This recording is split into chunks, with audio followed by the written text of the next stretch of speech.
setup day at TeenTech, and if you've never done anything like this before, the idea of demonstrating your technology to teenagers can seem rather daunting. I mean, it's okay if you're a university and you're used to doing this kind of thing, or if your technology happens to be teenager friendly. But what if you've got complicated science, engineering or technology to demonstrate and you really don't know where to start? Well, here's a how to prepare for TeenTech. I'm Don Johnson. I'm the operations manager for a subcontracting company called Laleham Healthcare based in Hampshire. We're a contract manufacturer for a lot of high street brands that don't have their own manufacturing facilities, so they come to us to make products on their behalf, basically. What we wanted to do was come in with something that was fairly entry level, so that younger people would understand what we were trying to achieve, and as much as we could to make it participative. That was the main aim. Basically what we've got here is a simulated production line where we're going to get the children to do some filling into a container. Then we're going to get them to close it, package it, test it, make sure that it meets all the quality requirements. So very much simulation of what we do, but on a much larger scale on a daily basis. For the children today, they will get a real grasp of what it's like to come onto a production line, work as a team, which is very important, and actually produce something at the end of it, so they can see the results.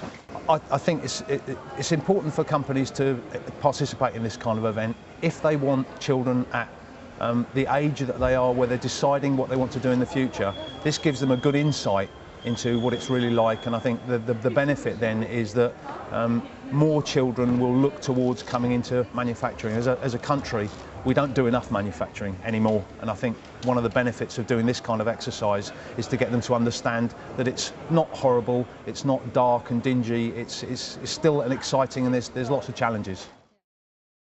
Brilliant activity there. So what did you think of that? How did it feel?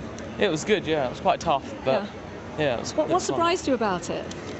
It was just there's quite a lot of pressure on there, and if you don't get them all done, then you feel like you haven't done enough. Did you find the whole experience quite eye-opening in terms of manufacturing? Just giving you now we know how hard the job is, and if we didn't do this, then we wouldn't have known how hard it is to fill them and cap them. And it kind of gives you an idea of what's involved, doesn't it? The different things that have got to be sorted out, the things which have got to be right, just for whether it's a tube of toothpaste or whether it's some face cream. Yeah, it's really interesting to kind of see how all the machinery works and how they do it. Just the realisation that until about 70 years ago, this was still done by hand and now by machine.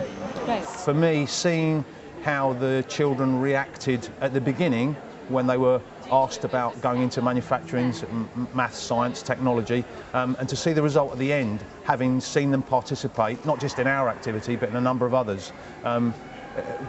Quite interesting to see that change in attitude and thinking.